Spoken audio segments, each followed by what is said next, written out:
দর্শক মন্ডলী, ময়নার ঘটনাকে কেন্দ্র করে ময়নার মা এবং তার চাচাকে দোষী করা হচ্ছে যে তার মা এবং চাচার মাঝের সম্পর্কের কারণেই এই ঘটনাটা ঘটেছে। এই কথাটা কতটুকু সত্য আজকে আমরা সেটা আলোচনা করব এবং ময়নার সেই চাচা কি বলতেছেন ময়নার সম্পর্কে আমরা সেটাও বিস্তারিত জেনে নেব, যে আসলে এই ঘটনার সাথে ময়নার চাচার কতটুকু সম্পর্ক বা ময়নার চাচা কি বলতেছেন। এটা শুনলেই বোঝা যাবে যে ফেসবুকে যে পোস্টগুলো ভাইরাল হয়ে গিয়েছে যে ময়নার মা এবং ময়নার চাচার সাথে নাকি সম্পর্ক, এগুলো বিস্তারিত এই ভিডিওটা দেখলে আপনি বুঝতে পারবেন। তো এখানে ময়নার বাবাও কিছু কথা বলেছেন এবং ময়নার চাচাও যে কথাগুলো বলেছেন সেটা আমরা শুনে নেব। মূলত প্রথমত আমরা ময়নার বিষয়টা জেনে নেই।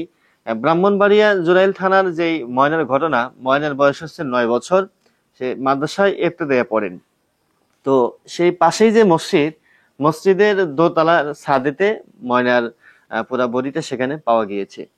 তো সেই সন্দেহক্রমে কিন্তু সেই মসজিদের ইমাম এবং মুয়াজ্জিন সাহেবকে আটক করেছে পুলিশ। আটক করে তার জবানবন্দি নেওয়া হচ্ছে। তো এখন এটা নিয়ে কিন্তু একটা গুঞ্জন শুরু হয়ে গিয়েছে। কেউ বলেছেন যে ইমাম মুয়াজ্জিন তারা দুইজনই এটার আসামি, আবার অনেকে বলেছেন যে ময়নার চাচা এবং ময়নার মা এরা দুইজন তাদের সম্পর্কের কারণে এই বিষয়টি হচ্ছে। আমরা ময়নার চাচার কথাটা আগে শুনে নেই যে আসলে ময়নার চাচা কি বলতেছেন। আমরা এটা শুনলে এরপরে বুঝতে পারবো যে আসলে ওনার চাচা এর সাথে জড়িত কিনা। এরপরে ময়নার বাবা তাদের চাচা এবং তার স্ত্রীর সম্পর্কে কি বলেছেন। ময়নার বাবা যে বলেছিল যে আমার সন্দেহের বাইরে ইমাম সাহেবও নয়, আমার স্ত্রীও নয়, আমার ওই ভাইও নেই, অর্থাৎ সবাই সন্দেহের বাইরে। কথাটা কিন্তু খারাপ বলে না, কারণ যেহেতু এখনো তদন্ত করে আসামি শনাক্ত হয়নি, এই জন্য সন্দেহের বাড়ি কেউই হতে পারে না। এই জন্য তিনি সঠিক কথা বলেছেন। কিন্তু এই কথাটা কাটছাট করে মিডিয়াতে যেভাবে সরানো হচ্ছে, তাতে ময়নার মা এবং চাচাকে দোষ দেওয়া হচ্ছে, এগুলো আসলে ঠিক কিনা এটা আমরা জেনে নেব একটু পরে। তো প্রথমে আমরা ময়নার চাচার মুখ থেকে শুনবো যে আসলে ময়নার চাচা কি বলতেছেন ময়নার সম্পর্ক নিয়ে। মাদ্রাসা গেছিল, মাদ্রাসা থেকে আইসে তার ওই যে মাদ্রাসার মধ্যে বিরিয়ানির অর্ধেক আসে, মাল লাগে নিয়ে আইসে। মাল দিয়া পরে বাড়ি ছেড়ে খেলতো।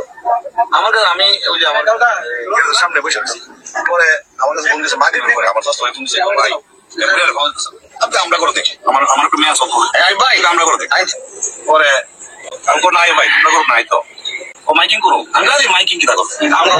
তো ইনি ময়নার সম্পর্কে কিছু তথ্য দিচ্ছেন যে ময়নাকে যখন পাওয়া গেল না সন্ধ্যাবেলা থেকে, তখন ইনি কিন্তু দৌড়াদৌড়ি করেছেন যে আসলে ময়নাটা কোথায় গেল। ইনি কিন্তু ময়নার মায়ের সাথে বা সকলের সাথে খোঁজাখুঁজি করেছেন। এনারাও অনেক পরিশ্রম করেছেন যে আসলে ময়না গেল কোথায়। তো যখন মাইকিংয়ের কথা বললো, তখন ইনি বলছেন যে দূরে মাইকিং করার কি দরকার, কারণ ময়না তো আর বেশি দূরে যায় না, হয়তো আমাদের আশেপাশে আছেন। তিনি এই জন্য বলেছেন যে ময়নার এই ঘটনা যে ঘটবে এটা তো আসলে কেউ কল্পনাও করতে পারে নাই। ময়নার ফ্যামিলি, ময়নার চাচা কেউই তো কল্পনা করতে পারে নাই যে ময়নার এই ঘটনা ঘটবে। এই জন্য তিনি বলছেন মাইকিং এর তো প্রয়োজন নাই, ময়না চলে আসবে, সমস্যা নেই। এরপরে কি বলেন আমরা শুনে নিই। আমরা তো এরকম মানে দারুণই নাই। পরে এখন আবার মাইকিং করি না, করতে পরে মসজিদের মাইক দিয়ে মাইকিং করছে, এলাকার মধ্যে উপরে বাড়িছে মাইকিং। এরপরে তাও কোনো খবর নাই। এরপর তো দেখা হয়েছি নাইজরা এই সেই, মানে যখন দেখছে যে ময়না এখন পর্যন্ত তার সন্ধান পাওয়া যায় নাই, তখন সকলের ভিতরে একটু কেমন যেন কাজ করেছে যে ময়নাকে পাওয়া যাবে কি যাবে না। এই জন্য পরে ময়নাকে তারা মাইকিং করার জন্য বলছেন, তাহলে মাইকিং করো। অথবা তারা মনে মনে ভাবছে আবার কোনো জিনপুরির কোনো আসর আছে কিনা, বা সে এরকম ভাবে কোথাও নিয়ে গেল কিনা, এরকম ভাবাটা স্বাভাবিকই।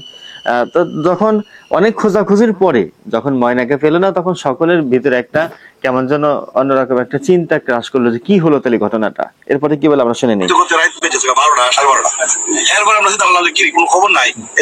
রাত্রি 12:30 বাজার পরেও ময়নার যখন সন্ধান মেলেনি, তখন তাদের ভিতরে সাধারণত এই ভয়টা থাকার কথাই যে গেল কোথায় ময়নাটা। তখন তারা চিন্তায় কিন্তু বিঘ্ন, তখন তারা একটু হতাশ হলো যে আসলে ময়নার ঘটনাটা হলো কি।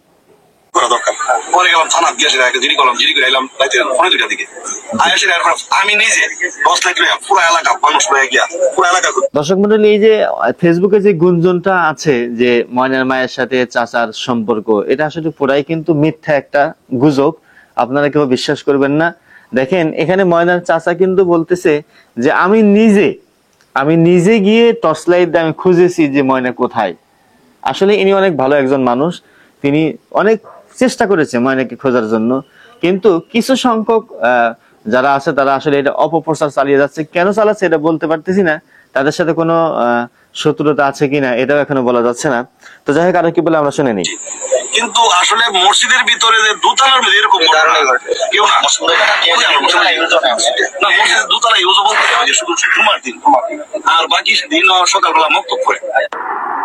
দর্শক মণ্ডলী, আপনারা কিন্তু শুনলেন যে আসলেই ঘটনাটা কি ঘটেছিল।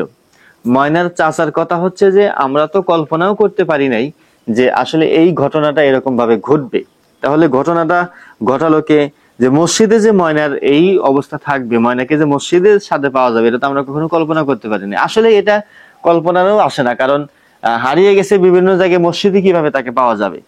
এখন এই বিষয়টি যখন তারা জানতে পারলো যে ময়নার ঘটনা এইভাবে ঘটলো, তখন তারা একটু সাধারণত হতভম্ব হয়ে গেছে।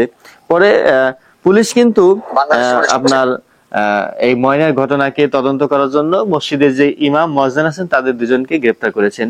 কারণ তাদেরকে যেহেতু মসজিদেই পাওয়া গেছে, কারণ সেখানে মসজিদে যেহেতু ইমাম মুয়াজ্জিনরা থাকেন, অবশ্যই তাদেরকে জেরা করা দরকার। পুলিশ প্রশাসন এটা খারাপ কিছু করে না, ভালোই করেছে। কারণ তাদের থেকে তো আগে শুনতে হবে তথ্যটা, সঠিকটা তো অবশ্যই বেরিয়ে আসবে। আর যদি তারা কোনোভাবে এই ঘটনার সাথে জড়িত না থাকে, তাহলে তো তারা কোনোভাবেই এখানে মানে শাস্তি পাবে না, তদন্ত করে তাদেরকে ছেড়ে দেওয়া হবে। কিন্তু প্রাথমিক পর্যায়ে তো একটা তাদেরকে জিজ্ঞাসাবাদ করা দরকার। এই দেখেন ইমাম সাহেবকে নেওয়া যাচ্ছে। ময়না হত্যাকাণ্ডের সন্দেহভাজন দুজন আসামি, যে মসজিদে লাশ পাওয়া গেছে, মসজিদের ইমাম এবং মুয়াজ্জিন দুজনকে 5 দিনের রিমান্ডের জন্য তদন্তকারী কর্মকর্তা গতকাল আবেদন করে। তারই প্রেক্ষিতে আজকে আমাদের বিজ্ঞ সিনিয়র জুডিশিয়াল ম্যাজিস্ট্রেট সামিল স্যার আদালতের শুনানি ইতিমধ্যে হয়েছে। রাষ্ট্রপক্ষে তদন্তকারী কর্মকর্তা ছিলেন এবং কোর্ট সিজে ছিলেন, এবং আমরা দর্শক মণ্ডলী, সেই ইমাম মুয়াজ্জিন দুজনদেরকে 5 দিনের রিমান্ড দেওয়া হয়েছে তদন্ত করার জন্য। জানি না ঘটনাটা কতটুকু কি মোড় নিচ্ছে বা নিবে, এটা আল্লাহ ভালো জানে, কারণ মনের খবর তো আল্লাহ ভালো জানে। তো আমার যেই কথা সেটা হচ্ছে, ময়নার বাবা কালকে একটা ভিডিও দিয়েছে, কিন্তু আপনারা সকলেই কম বেশি দেখেছেন, আমার এই চ্যানেলে আপনারা দেখেছেন যে আসলে ময়নার মা এবং ময়নার চাচা যে একটা মানে গুঞ্জন শুরু হয়ে গিয়েছে, এটা আসলে কতটুকু সঠিক। ময়নার বাবা কিন্তু বলেছেন যে আমার জানা মতে আমার স্ত্রী অনেক ভালো একজন মানুষ, বিশ্বাস আছে আমার স্ত্রীর উপরে, এবং তার সেই চাচাতো ভাইয়ের উপরেও তার বিশ্বাস আছে, তারা এই ধরনের কাজ করবে। এটা কিন্তু ময়নার বাবা কখনোই বলে নাই যে আমার স্ত্রীর সাথে তার পরকীয়া, এটা কখনোই কিন্তু বলে নাই। এখন ময়নার বাবা যে কথাটা বলেছে যে আমার স্ত্রী, আমার চাচাতো ভাই ইমাম মুয়াজ্জিন, তারাও তো আসলে সন্দেহের বাইরে না, এই কথাটা ময়নার বাবা কিন্তু রং বলে নাই। কারণ যেহেতু একটা ঘটনা ঘটেছে, এখন এটার পরিপূর্ণভাবে তদন্ত না হওয়া পর্যন্ত তো কাউকে ওইভাবে মানে শনাক্ত করা যাচ্ছে না বা বলা যাচ্ছে না, দোষ দেওয়া যাচ্ছে না। তো তিনি বলছেন যে যে কোনো কেউ তো এই ঘটনা ঘটাইতে পারে, যেহেতু ঘটনা একটা ঘটেছে। এই দিকে সে বলেছে যে যতক্ষণ পর্যন্ত তদন্ত না হবে ততক্ষণ পর্যন্ত সন্দেহের বাইরে কেউই থাকবে না, এই কথাটা তিনি সঠিক বলেছেন। যাই হোক, তারপরেও তিনি এসে বলেছেন যে আমি কখনোই আমার স্ত্রীকে এবং আমার চাচাতো ভাইকে এভাবে বলিনি। আসলেও তিনি এখন একেতে তার মেয়ে দুনিয়া থেকে বিদায় হয়ে গিয়েছে, এই সময় যদি আমরা তার ফ্যামিলিকে আরো এইভাবে আমরা চাপে ফেলে, তাহলে তো তিনি আরো মানুষটা শেষ হয়ে যাবে। তো ময়নার বাবা কিন্তু হাত জোর করে বলেছেন যে আপনাদের কাছে হাত জোর করে বলি যে আপনারা কেউ এরকম ভাবে ক্ষতি আমাদেরকে করিয়েন না। আসলে এই বিষয়টি কত বড় একটা হৃদয় বিদারক ঘটনা হলে এমনটি হয় যে ময়নার বাবা নিজের মেয়েকে হারিয়ে এখন আবার মিডিয়ার সামনে এসে নানান ধরনের প্রশ্নের সম্মুখীন হতে হচ্ছে। এটা আসলে কি বলবো, এটা বলার বাইরে। তবে আমি যে কথাটা আপনাদেরকে মেসেজ দিতে চাচ্ছি, যারা এই গুঞ্জনটা ছড়িয়েছে যে ময়নার মা এবং চাচার সাথে সম্পর্ক, আপনারা কেউ এদিকে বিশ্বাস করবেন না। ময়নার মায়ের সাথে ময়নার চাচার সাথে কোনো ধরনের সম্পর্ক নাই, এই কথা জানিয়েছেন ময়নার বাবা। এবং ময়নার বাবা বলেছেন যে আপনারা যদি পারেন আমার মেয়ের যেই ঘটনাটা ঘটিয়েছে যারা, তাদেরকে আপনারা ধরিয়ে দেন। দেখেন তাদেরকে যেন আমরা আইনের আয়তায় নিয়ে আসি। আইনের প্রতি তিনি শ্রদ্ধা থেকে সুন্দর কথা বলেছেন যে প্রশাসনের লোকেরা সুন্দরভাবে তদন্ত করতেছেন, তারা খেয়ে না খেয়ে তদন্ত করতেছেন। আর ইমাম সাহেবের যে কথাগুলো বলা হয়েছে, ইমাম সাহেবদের ব্যাপারে আরেকজন বলেছেন, ময়নার বাবু বলেছেন যে আসলে আমি তো এইভাবে তাদের সম্পর্কে জানি না, আমি প্রবাসে ছিলাম অনেকদিন ধরে, এখন তারা লোকটা কেমন, তারা এই ঘটনা করেছে কি না করেছে এটা তো আসলে বলতে পারতেছি না যতক্ষণ পর্যন্ত তদন্ত করে শনাক্ত না করা হবে। এলাকাবাসীরা বলেছেন যে না, আসলে ইমাম সাহেব তো ওই ধরনের লোক না, তিনি ভালো একজন মানুষ। আমি একটা ভিডিওতে দেখলাম, বলেছেন এক মুরব্বী বলল যে ইমাম সাহেবের সাথে আমরা দেখলাম তিনি তো খারাপ ধরনের কোনো কাজ করেন না, বা তিনি কোনো মেয়ের দিকে সেভাবে তাকান না, ভালো একজন মানুষ। ইমাম সাহেবের ব্যাপারে একটু প্রশংসা করেছেন। তাহলে ঘটনাটা কি হচ্ছে, কোন দিকে যাচ্ছে, এটা আসলে এখনো বলা যায় না। তবে আপনারা আমাদের সাথেই থাকুন, যে আপনারা কিন্তু ময়নার বাবার কথাও বুঝতে পেরেছেন, ময়নার চাচার কথাও শুনেছেন। এখানে আসলে কাউকে মেহেরবানি করে ময়নার মা এবং চাচাকে আপনারা কেউ দোষারোপ করবেন না।